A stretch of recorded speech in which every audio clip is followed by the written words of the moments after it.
when we put things back in the context of family, like you said, family is, there's no one vying for for roles, and you do what's necessary for the functioning of the family, whoever has the ability to do so. So we're not fighting over who should cook or who shouldn't cook. The person who has the capacity to cook cooks. You have a cookout with your family, with your take it out of the context of religion and all those things, but just your family. You having a cookout. You're not fighting over, oh no, the men's going to pass out the plate. No, the women's going to pass out the plate. Oh no, you're doing whatever's necessary. You jump in to do whatever's necessary based on your availability, based on your capacity, based off of love, because we're flowing in the context of love. We're flowing in the context of what is needed, because the Ruach gives he gives us his Ruach. The scripture talks about how when Paul's talking about he gave different gifts, right? That's right. But the Most High doesn't just give us, okay, this is my gift and this is your gift. He pours out his Ruach, and the Ruach gives gifts as needed. So if a teacher is needed today, then the Ruach will give a spirit of wisdom and knowledge and understanding. If a helping hand is needed, then the Most High will empower you to be able to lift and to carry and to, you know what I mean? So the Ruach will give us his spirit. He gives us his Ruach and empowers us for whatever's necessary. When they were putting together the tabernacle, he skilled men with abilities that were needed to be able to carry out that service, right? So whatever is needed, he's going to pour out his Ruach and enable. So when we look at family and how when we truly have love amongst us, we just jump in and do whatever's necessary. It's not about okay, well, you're the mother, so you're supposed to, take the plates and put it over here. Well, maybe you're not feeling well, maybe whatever the case may be. So when we take off this religious mindset and get back into the context of family, it's family, then we're able to just serve each other and to function. It's so true, because that goes to the heart of when Paul is saying that there is no male or female in the body. He's talking about servitude. He's not saying that we're all running around here gender fluid, or any of these weird constructs. He's talking about servitude. There are no boundaries when it comes to serving, just like we see Yahusha and again, Noah bending down low at the Passover when he's elevating by washing the servants' feet. He's taking on the servitude of being a servant to wash feet of his servants, because, the Talmidim are serving. Who are they? They're priests in service to the body. He says for them to go out and for them to teach. And what did he teach? He taught them to bow low, to serve one another, even by washing one another's feet, And so it wasn't a high and lofty position. It was whatever needed to be done, which is the essence of who Yahweh is. When he says, I am. I am Yahweh Yara. I am Yahweh Nisi. I am Yahweh Rapha. I am El Shaddai. I am Yahweh Sekenu. I'm your righteousness. I'm the fire if you need it. I'm your healer. I'm Yahusha. I am your deliverer. I am your provider. I am Yahweh Sebaot of the armies. We do what needs to be done to serve, and to serve effectively and well. So this whole notion of women not being able to teach is just plumb ludicrous. We are teaching. We are teaching from the cells in our body when we construct human beings in our womb, based on the blueprint that Yahweh has put inside us to be able to bring forth, what is hidden, and bring that life forth that is Yah breathed. We do that. And then those babies, we nurse those babies, we teach those children. And of course, we have men who help cover and protect us and keep order with us and love on us, those that have them. Some of us don't have a physical husbandman. Some of us don't have a physical person in the place of authority, a living father, a living brother, a living husband. Some are widows, some are abandoned, Some men have been sacrificed to the prison industrial complex by no fault of their own, some by poor choices. We are traumatized people in this country dealing with all manner of experience from, whatever it is that has birthed you in your community. And we need to tend to one another. So, it frustrates me when I hear things like women can't teach. Absolutely, women can teach. Absolutely, women should teach. What women shouldn't do is be men. And what men shouldn't do is be women. What we should do is be one, be echad, and take our places as we nurture each other and nurture our body holistically together, and there's an order with that, so when I hear someone touting the scripture, the admonition that women need to be silent in assemblies, everybody should be silent in the assembly until it's their turn to talk. No one should be distracted to the point to where you're carrying on sidebar conversations in an assembly, or where you're interfering with someone, just like a classroom. There's a decorum there. If you're in a classroom, unless it's a forum or panel discussion, folks should be operating out of a posture of decency and respect. And so what was being addressed at the time was a Gentile community. That was not a Hebrew community that he was addressing. Right. He was addressing a Gentile community in its infancy and trying to bring order to them, right, where you have all manner of foolishness going on from, fertility rituals, sex orgies, and all types of things that were happening in the name of religion, and these various foul practices that are outside the covenant from people who had not been taught, right, or taught well, So the first thing we need to do is get everybody to be quiet. And ladies, please, let us get order with the men first so that we can bring order to the whole group. Right. That's order. That's not about oppression. That is wisdom. Can I get everybody's attention here? We're gonna serve the men first, and then we're gonna serve the women, and then we're gonna serve the children. I'm using that as an example. Don't come for me about not serving the children first. Please just hear me. We're serving the men first because the men have to serve the women who have to serve the children. Okay. I'm just using this as an analogy, as a simple analogy.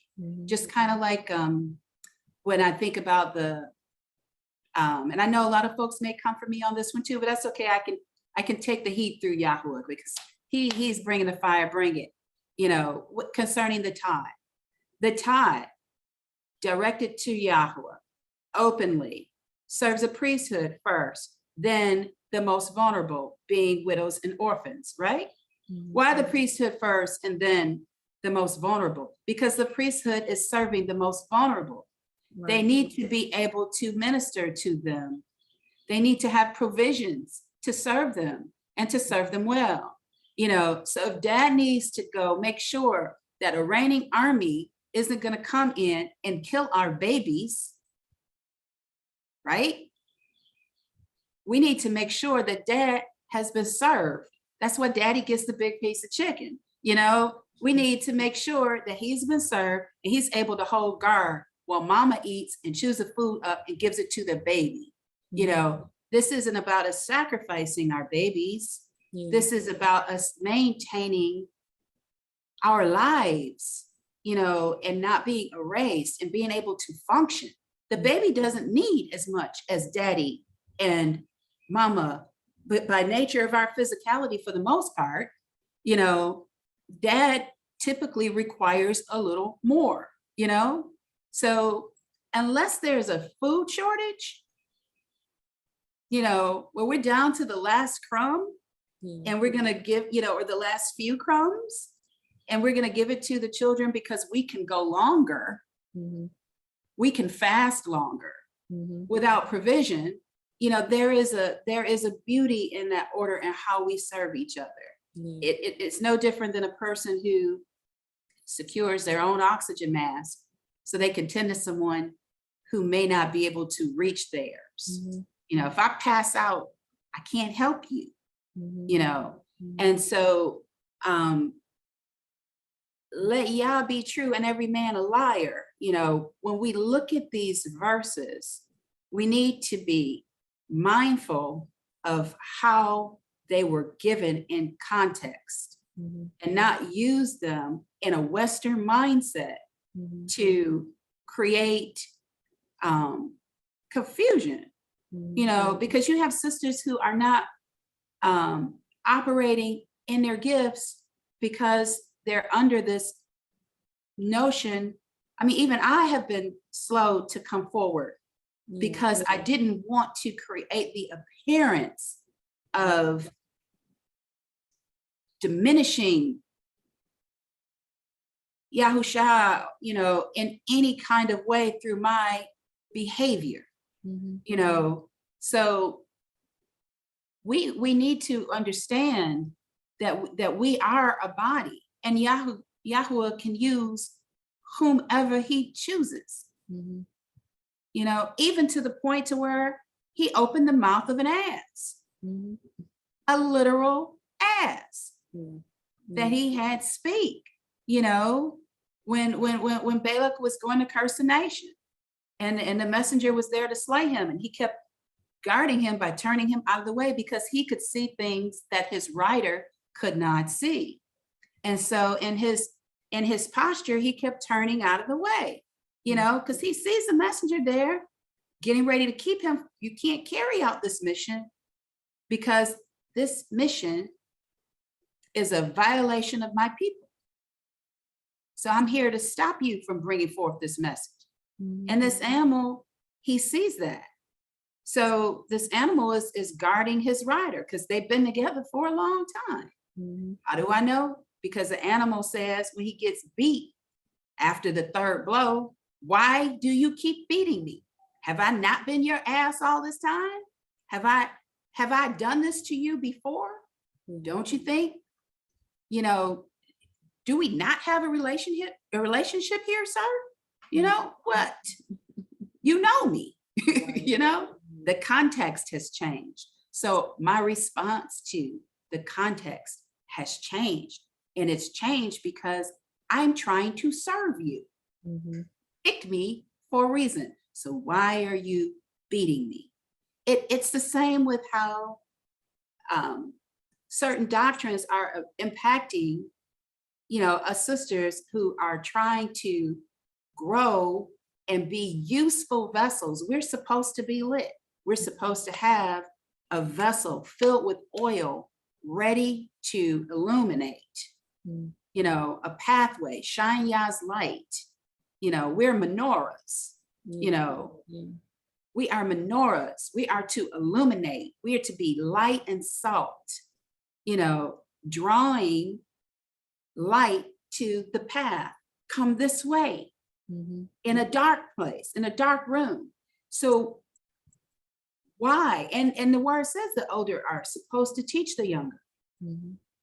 You know, why are you trying to say that we need to be quiet? No, we don't. We need to be of a quiet ruach, not be quiet, but to be of the quiet. Because when Yahweh spoke, it was the still small voice. It wasn't the roar. I mean, he can do that. But it was in the quietness that his voice was heard. So we need to be a part of bringing that order according to Yah's leading to be useful for him. Because at the end of the day, he says the unmarried woman, that he is her husband. That's Isaiah 54:5. So the gentleman asked, under what authority, does the woman speak? The woman speaks when led of Haruach, under the authority of her husband, according to the word. And the husband of the unmarried woman is Yahusha, according to his word. Mm-hmm. And if he gives her a word to speak, then she is out of line and being disobedient if she doesn't speak according to the word that he has given her to speak. Mm-hmm. You know, and so that's the question. Are we dealing with the body? Are we dealing with what's outside the body? Are we taking off a Babylonian mindset, or are we under the covering of Yah, being directed by him? Because just because someone has a position of authority doesn't mean that they are serving well. We talked about this before. Aaron's sons, they both had authority to be inside the veil. They were Cohen Haggadah. They were high priests of the lineage, and fit all the check marks, and everything was in order except them. And they came in there with the strange fire, and they got carried out dead, unfit, deemed unfit. When it came down to being weighed in the balance, that meeny, tickle, or farshin, where are you going to fall? They fell short and they died. So we have to be careful with how we deal with one another. We are to deal with one another as he would the least of these, in compassion and a heart of what can I do for you? You know, and if it's coming from that place, who are you to silence someone that Yahweh has sent? Because clearly there aren't enough available, or he wouldn't keep saying that the harvest is bountiful and the laborers are few. Right. Who will go for me? Right. Who can I send? Who will believe my report? You know, and I'm not trying to usurp the brothers. Absolutely not. We need our brothers. We need our men. We love you. We are here to support you. We want to be supported. But I'm not here for the whole notion of what I'm seeing that's so troubling, that women need to be quiet, and they're only saved under the banner of their husbands. And if you don't have a husband, then you need to pick a husband, even if he has other wives, you know. And that came up in the discussion, you know, and the moray that this gentleman was pointing towards is he is an elder, he is a Torah scholar, a Hebrew scholar with credentials, you know, not just because he studied some books, you know, credential, and a husband of one wife for more than 20 years. I don't want any of the sisters trying to attach themselves to that moray because of that word. That is out of line. He has a well-running home, and he is in the group because he is a Torah scholar to help us keep points of order. That's why he was invited there. He's been kind enough to take up space there, you know, that he hasn't seen anything that has resulted in him being uncomfortable, you know. And in the event that he does, I trust that he would correct, you know, according to Haruach, as he should, you know, because iron sharpens iron. We're there to you know, to heal and to talk and to keep order. This is not a chaotic, you know, buffet here. We have order, you know, and so I think that it is missing the context of a lot of why was it allowed for us to have multiple wives? Although Yahweh says, and I probably need to read the verse, but I believe it's 1 Timothy 3:2, that an elder in his service must be the husband of one wife, having his home and his children in order. You know, that is a part of the criteria. Why did he say that specifically? That he needs to be the husband of one wife? You know, because it's a precept there. It's the same precept as if you are coming to worship me and you bringing your alms and you bringing your petitions and your prayers, that if you have something against your brother, leave your gift and go reconcile with that brother and then return. Because, you know, I'm here. You need to take care of that because there's an order here. You know, it's the same. So if the elder has a home that is requiring certain levels of his attention that has not been given, meaning you have a lot going on if you have multiple wives and multiple sets of children and all those things that need your attention, because serving me requires a lot, you know, and Yahweh doesn't want us to be lukewarm in our service to him. You know, so let him be the husband who has one wife and a well-managed home and well-managed children. And then we know that it was allowed to have multiple wives. We know some of the patriarchs had multiple wives, but if we look at where did it come from, the first to take on multiple wives is Lamech, descendant of Cain, who took 2 wives. And under that environment where you have Cain, who he has left the presence of Yahweh, even his family raised their eyebrows and had an issue with him taking 2 wives. You know, they questioned him. What are you doing here? Right? So that's how it plays out. And then we see further on where it happens in the body, in the nation. And there aren't any instances where it runs well. It happens, but it's not, we're not shared any stories of where this is functioning in a tove.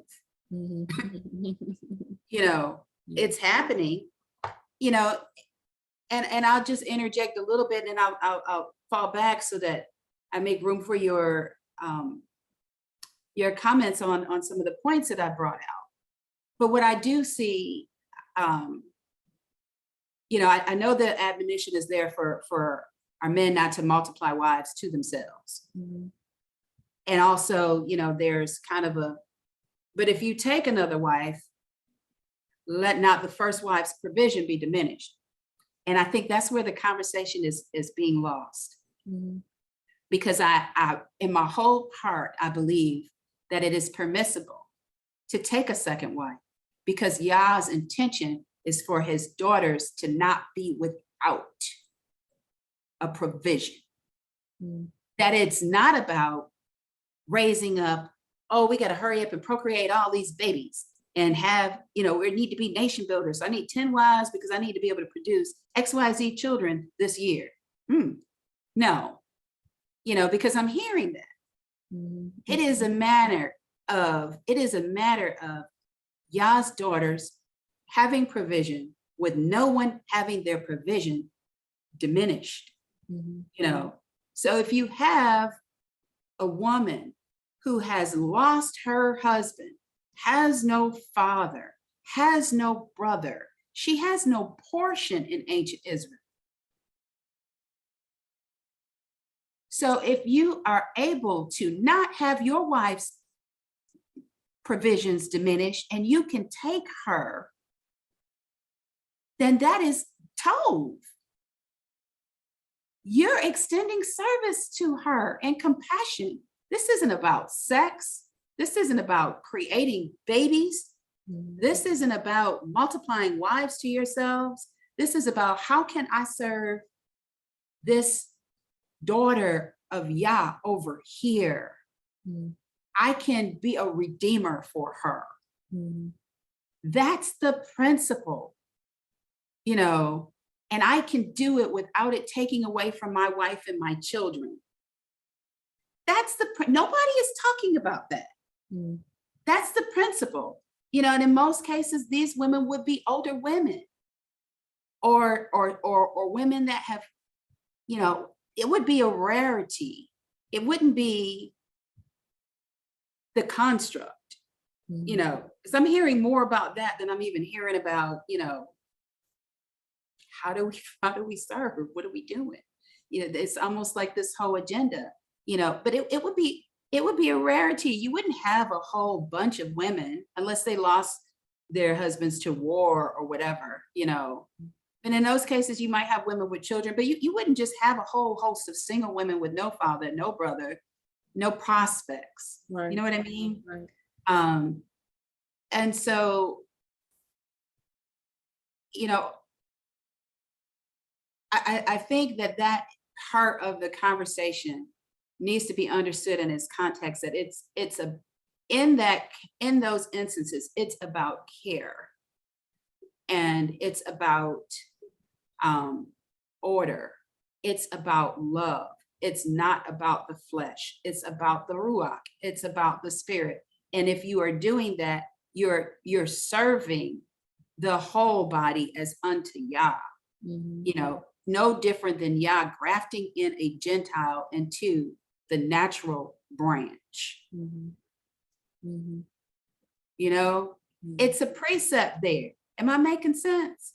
Absolutely. So, you know, that's where I think Women of the Living Word has its purpose in being able to keep the conversation in a format that is respectable enough for us to deal with some of these weighty matters. And get down to, is this passing the litmus test of serving Yah, or is this falling under us serving ourselves? Make it plain. And if it's not this, then we need to ask him to help us deal with that. I think that's the whole, that kind of sums it all up, bringing it back to both of those institutions. Marriage as well as the body belongs to Yah, you know, and everything that we do, we're supposed to be a reflection of him, you know. So it's supposed to look like him and look like what he is trying to do, you know. We're on a micro level doing what he's doing, reflecting what he's doing on a macro level. So he's given us these things as gifts. He's given us to be a part of the body, the living stones that are being, you know, built together, you know, that part of his house. You know, we brothers and sisters, ox and the coatis, we're walls. We're the walls of the house, you know, that's being built together, you know. So he's painting these pictures for us as the body, you know, and then we are the bride, and he's the bridegroom, you know. So he's given us marriage to be a reflection of that. So the things that we are carrying out on this level are a reflection of him. So we have to look at, what is he doing? You know, how is he reflecting these things? How is he carrying these things out? And we're looking to be a reflection of him, and not, like you said, serving ourselves. It's not for our own intentions. It's not for our own purposes, but to be a reflection of, to do what he does. You know, Yahushua said that he does what the Father does. He says what the Father says, you know, not your will, but my will, you know, not my will, but your will be done. And, you know, so that is our purpose, is to be a reflection in these things of him, you know. So we have to look at the fact of where we are in time, where this is not a season of nation building, so to speak, where they were trying to build a nation in that time. We moved beyond that time, where now Yahushua has come, the King has come, and the order has been reset, and now we are looking to establish the kingdom of Yah. So the kingdom of Yah that is being established with Yahushua at the head is not going to look the same as the nation of Israel. You know, that was that type of priesthood that the Most High was doing at that time. So at this point in time, what is it that Yahushua has left? What is he spoken? You know, what is the instructions that were left for us, and what are we doing? He said the kingdom is at hand. So we got to get to see what is this kingdom, and how do we enter into this kingdom, And how do we operate now in the Ruach, in his spirit? You know, so this is why Paul can say things like, there's no Jew or Gentile, there's no male or female. Well, clearly there's male and female. Clearly there's Jew and Gentile. However, we are being we're being made one. Why? Because he's poured out that one Ruach. He's poured out that one spirit, because the spirit is one. The spirit is not male or female. The spirit is not Jew. The spirit is not Jew or Gentile, male or female, or all these different things. The Ruach is one Ruach that's poured out from above, from the Father. You know, and that Ruach is one. So that Ruach can be defined by his power, his wisdom, his knowledge, his understanding, his, you know, all of these elements of him that he pours out into us, and is not discriminate. He does not discriminate. So once he pours out his Ruach, it does not discriminate through a male vessel or a female vessel. It is what it is, and it does what it does, regardless of whatever vessel he pours it out on. So the question is, who are we to stop the Ruach from the Ruach is being is serving and doing the service through his servants. You know, we are not to quench the Ruach. We are told in the scripture not to quench the Ruach. You're right. Not quench the Ruach. So so we have to look at, are we quenching the Ruach by our flesh, by our own ideas and our own, if, like you said earlier, if the Ruach is, if it's in a spirit of humility and a spirit of service. You know, if we don't see anything if it's the Ruach, then it's going to operate under all of the characteristics of the Ruach, the fruit of the Ruach. But when the characteristics and the fruit of the Ruach is not what we're seeing, then we come in as a guard to be able to say, well, wait a minute, this is not reflective of the king. This is not reflective of his Ruach. So now we have to step in, and whoever is of the authority has to step in to say, okay, you know, let's take a look at what's going on here. But if we are seeing the Ruach in operation, who are we to quench the Ruach? You know, whoever it is coming from. So, you know, just to speak to that whole issue of shutting down, you know, what if a woman should teach, or these different things, in the spirit of, we talked about the multiple wives and different things of looking at whose kingdom is being built and what are the purposes, you know, when they, in the book of Acts, when they became of one Ruach, it came together. What did they start to do? They started to take all of their belongings collectively to make sure that the needs were met. You know, so when we are doing what we're supposed to be doing collectively, then the needs of everyone should be met. So it doesn't matter if you are, we are all we're family. So we should be taken care of, making sure that the widow is taken care of, and the orphan is taken care of, and all those who are uncovered and without. It is our job collectively to make sure that they're being taken care of. You know, so that is the priority. That was their priority at that point in time. So that is our priority, to collectively make sure we're being taken care of. So that is the kingdom. That is the kingdom, and operating in that flow. So we got to reevaluate what is it that we're doing, and why are we doing something that's self-serving, you know, for our own needs? Are we still looking at ancient Israel in the ancient, you know, the ancient nation of Israel, and what Yah was allowing during that time period?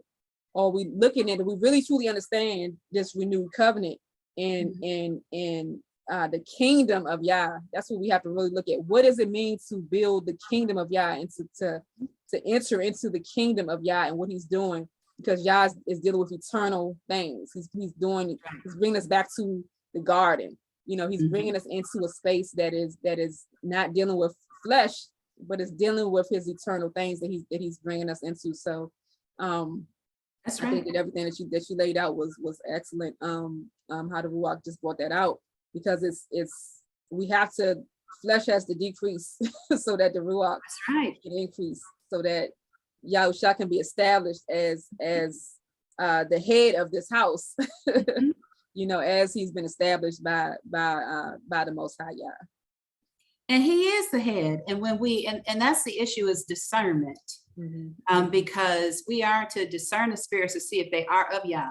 We're not to believe every lying spirit, you know, and the spirit can be of Yah one day, and it can be not of Yah the next day, just like what happened with Saul.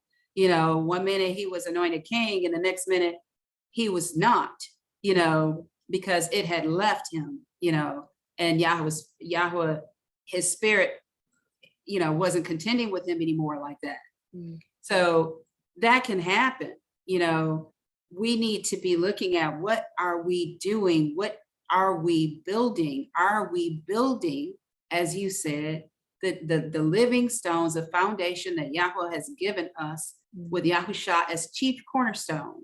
Yeah. You know, are we building on that structure, or are we serving ourselves? Because when we're serving and operating out of Haruach, it is not difficult to serve one another. Yeah. You will, you know, you won't think twice about helping that sister. Well, even if you're tired, you won't think twice about helping that sister. You won't think twice about giving somebody your last, because you're not even worried about it, because you know Yahweh doesn't run out. You know, he rains bread from heaven, brings water from the rock if he needs to. You know, he opens up a path in the sea if he needs to. You know, there's no barriers for him. He speaks to the wind and the waves, be still. You know, so when we are operating in harmony with him working inside of us, you know, because it's him working inside of us. That's why we drink his blood and eat his body, so that is working inside of us.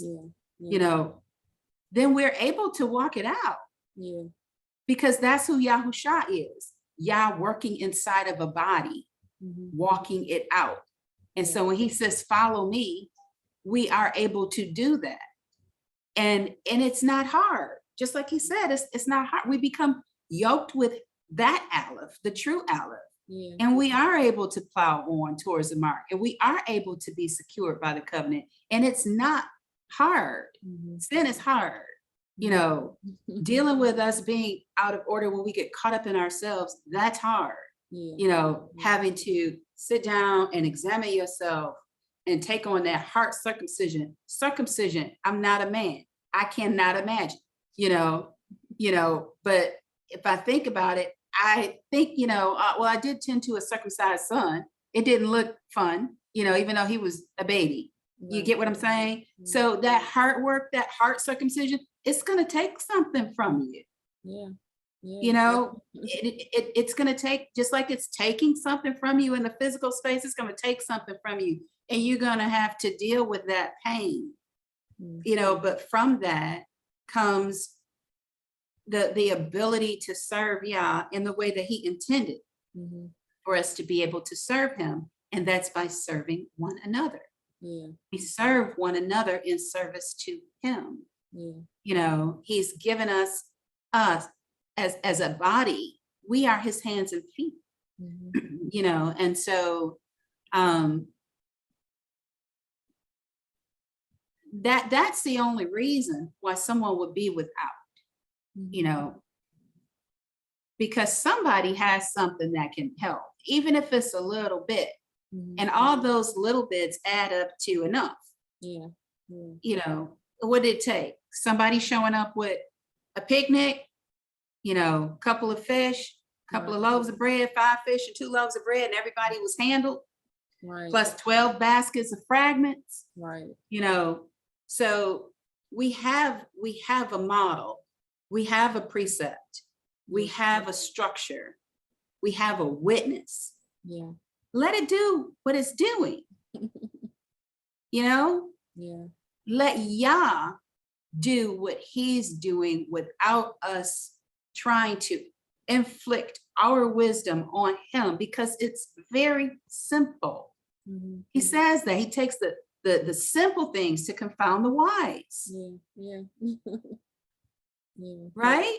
You know, it's simple. It's a matter of provision. Is everybody safe? Is everybody in?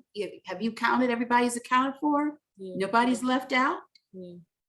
Now we're good. We are told we can function. And when something needs to be done, everybody rolls their sleeves up and they get it. They get down in the trenches and we get it done. And there is no Jew, there's no Gentile, there's no male, there's no female. We have work to do. Let's do it.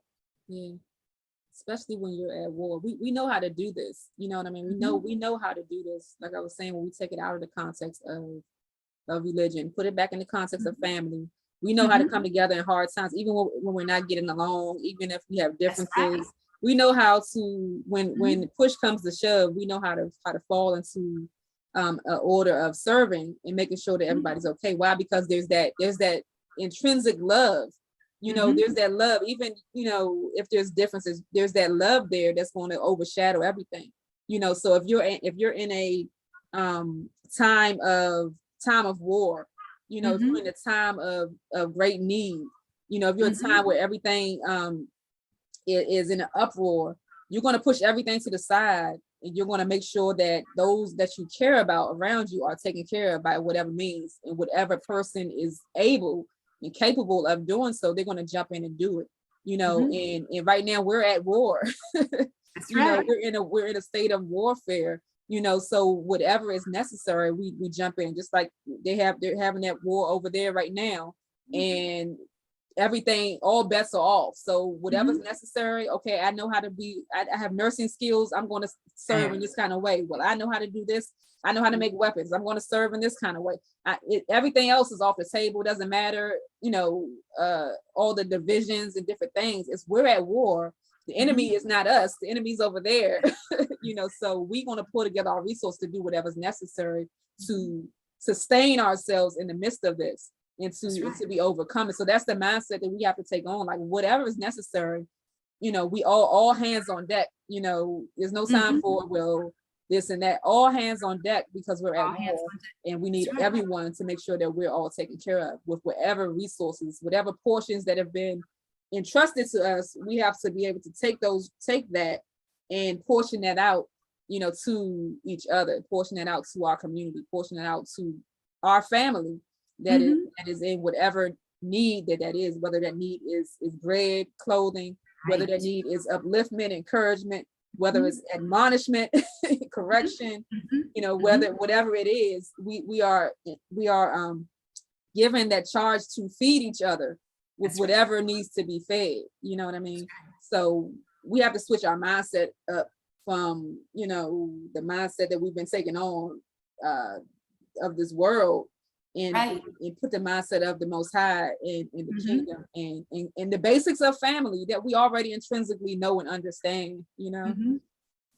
That's right. And get back to our tribal roots. Get out of that city mindset. And get back to that village mindset. And tend to one another. I mean, when we deal with carnal people, when they deal with natural disasters and other things that are happening, are able to step out of their carnality and serve one another, from humans to dogs, people jumping in. And, I'm from Detroit, and there was an incident that happened at the Detroit Zoo. A chimpanzee fell into the moat that was a part of the chimp exhibit that kept them from crossing the barrier. And he fell into the moat and was drowning. And a man, a pedestrian, I don't recommend this now, but this happened. You can find it on YouTube if you want to. This was years ago, but he jumped in to the exhibit, into the moat, to rescue the chimp. Full-grown chimp. He could have had his face ripped off, but something something pricked his heart, and piqued his humanity to respond. He said he didn't even think about him being a chimp. He said he was like a person drowning, and he helped him up, and quickly, the man got out unscathed, but he said the look in that animal's eyes was like such gratitude, because chimps are muscular, heavy, they can't swim, and so a person who can just jump in, no greater love than this, and somebody lay down their life for their friend, can jump in and risk his life and limb to try to tend to an animal. How much more should we be able to lower ourselves to tend to each other, and not worry about being diminished, because the eye says if we humble ourselves, that he's the one who will lift us up. He hasn't run out of anything yet. I'm just thinking that chimp, even in his animalistic nature, did not turn around and say, "What you doing? You're not supposed to help me. You're a human. What are you doing down here? You're out of position." like, get out of here. Waiting on my chip peeps to come through Right. and, pull me out of here. Yeah. Chip to help me. Right. But that intrinsic nature, it was like, wow, thank you for helping me. I needed it. You were available, So I mean, that's the whole parable of the Good Samaritan. Yeah. When you have that juxtaposition, because we know what was going on with those two cultures of people, but you had someone who decided to operate outside of the culture and who chose to operate inside of his humanity. And so this person was able to not only tend to this person, but tended to them out of their own pocket and making sure that they had a room in the inn and that they were fully taken care of to be able to be in a space to heal and recover.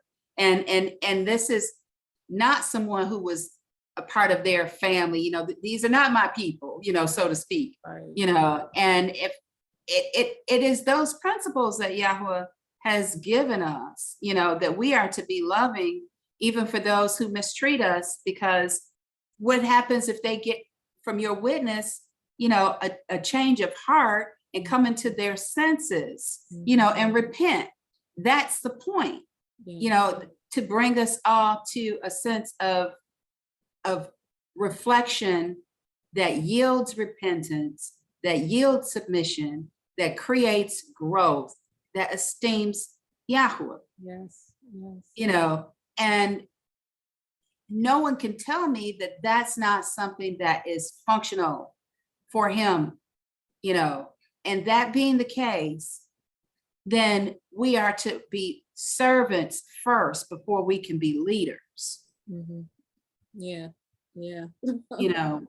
And that's discernment. And if it doesn't look like that, then maybe that spirit is not operating out of those 9 fruits. Mm-hmm. Maybe that is a lying tree, that's a fig tree that should be mature and have ripe figs on it, but it's barren.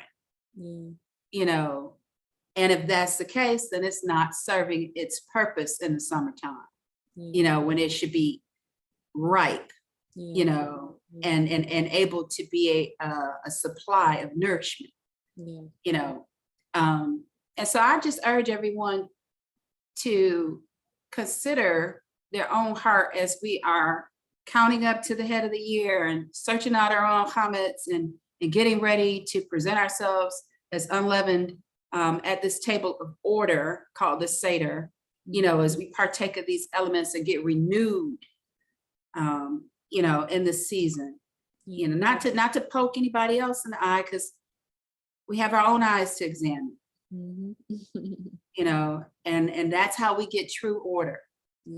So I appreciate your taking time to have this conversation with me, because I enjoy talking with you. Yeah, I enjoy talking with you. I enjoy the wisdom flowing out, because it's all about giving Yah the esteem, and about him, as you said, the fruit that's supposed to come forth from our lives is to reflect him. That's the whole point of our lives, to reflect him amongst each other, to reflect him amongst those who don't know him, so that they have a witness of what is this love, what is this wisdom, what is this, we're supposed to be that light, that aroma, it's supposed to be such an aroma amongst each other and such an aroma amongst the nations that it gives glory into his name. He went in the books of the prophets, he's constantly like, you're defiling my name amongst the nations. Like he was concerned about that. You're defiling my character. You say that you are my people, meaning my reflection, the apple of my eye. I should be able to see myself in you and reflect back, but you're defiling it through your character, so but our role is to what? Is to esteem him in the midst of the nations, in the midst of each. So we start with each other, and then that light, that fire grows, so people can see it, and they can see, wow, they can see it from a distance. And then we become like as flashlights when we're in the mist, shining the light of what is this? How is it that you can treat me in this way? How is it that you can speak to me in this way? What is this that I'm encountering? And that is the whole goal of our lives, to esteem Yah through reflecting his character. So you know, we got to remember to make the main thing, get back to the heart. When we get confused and the doctrines and all this thing going back and forth, like, what's the main thing, you know, to be It's made in his simple. image? You know, we started that with Adam, you know, I wanted you to be made in my image and reign on the earth in my image, you know. So, you know, filled with my breath, powered by my spirit. His spirit is what made Adam alive. Yeah. He wasn't alive until Yahweh put his spirit in him. Yeah. You know, and we're no different. So we are to do that. We are to get back into being in that intimate space, that garden space, that one-on-one space with the Most High, you know, and just being able to sit back with him and have a opportunity to communicate face to face. You know, Yahweh was walking up and down the garden in the cool of the day. He wants a personal, interactive relationship with us. And I love what you said about defiling his name and making his name a stench instead of making it a sweet fragrance in a sound of beauty and harmony to those who hear his word. You know, we are not to do that. He restrained his own anger for the sake of his name and reputation. When he didn't destroy Israel, when they were out there constantly grumbling, you know, we want cucumbers, we're tired of this, you know, quail and manna, you know, we are gonna go back to Egypt, it was better there, you know. No. He restrained his own heat for sake of his reputation. How dare we diminish his capacity to restrain himself, his love, his targeted love for us, to the point to where he would enter this space and do what he did for us to be healed and brought back. It's not for us to tell anyone that they are less than fit to try to bring an offering to the Most High. Now you bring it in order. We're not having madness up here. We're not going to rush the altar, you know. But if you have, he said, let each one bring what was brought on their heart to bring, willingly and openly. And now we're telling sisters that they should not be operating in their gifts as led by Yah, only as led by Yah. Because of what? Because of, that's idolatry. We do not worship our men. We do not worship our husbands. We submit. We do not worship our parents. He said, if you put any of these above me, you're not worthy of me, right? We submit to order because Yahusha is our headship. So we understand we're supposed to honor our parents. We understand we're supposed to honor our husbands. We understand that we're supposed to honor our leaders. I mean, right now we have to honor whatever sitting president is. There's certain things that you can't say about the sitting president under the reigns that we're in now. We have to operate by the laws of our communities, our cities, our counties, our states, and federal government. So we need to operate within decency, more so within the kingdom of Yah, according to Torah, you know. And so who are we to say that Yah cannot instruct and we discern properly that is the fruit of Yah's spirit, where someone is to bring a dish to serve? Just it goes all the way back to the same spirit that was present when the woman with the alabaster flask was trying to anoint the feet of Mashiach.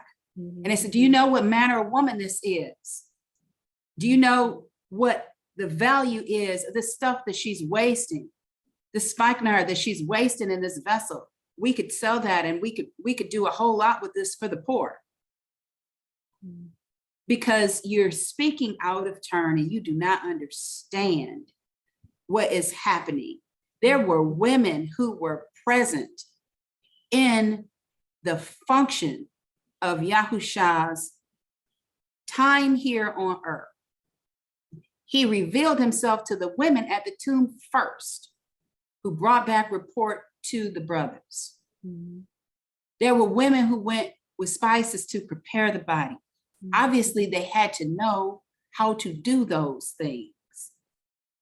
They didn't go and do that out of a spirit of strange fire. Right, right. They did that as they were led to do it. So I'm not talking about what's happening where brothers need to bring order to women who are out of order. That is not what I'm speaking. And I applaud and salute all my brothers who are out there holding the mantle and trying to keep the house in order, because that's what Abbas do. The father secures the house so that the house is secured to the father. Right? Abba. So I'm grateful for all my brothers that are bar mitzvahs, you know, soldiers of the covenant, you know, soldiers of the word, you know, of the law instructions. Mm-hmm. We need you. Mm-hmm. But we are here to help. That's why we were created. Yeah. Let us help. Yeah.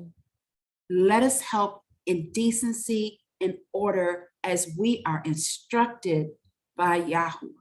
Yeah. And discern if the spirit is of Yah or if the spirit is a lying spirit. Yeah. That is speaking out of season, and then rebuke and admonish and exhort accordingly. But be subject to Yah so that we can be subject in order. Because Yah is our first head. And at the end of the day, we have to obey him. Mm-hmm. And we don't condone disobeying our head in order to obey Yah. Mm-hmm. Sisters, if your head is out of line with what Yah is telling you to do, then you need to be praying and fasting for order. I'm speaking of single sisters that don't have a male who is acting in a role of leadership over them, that are being redirected away from Yah's service, that have a heart and a vessel that is filled with Haruach.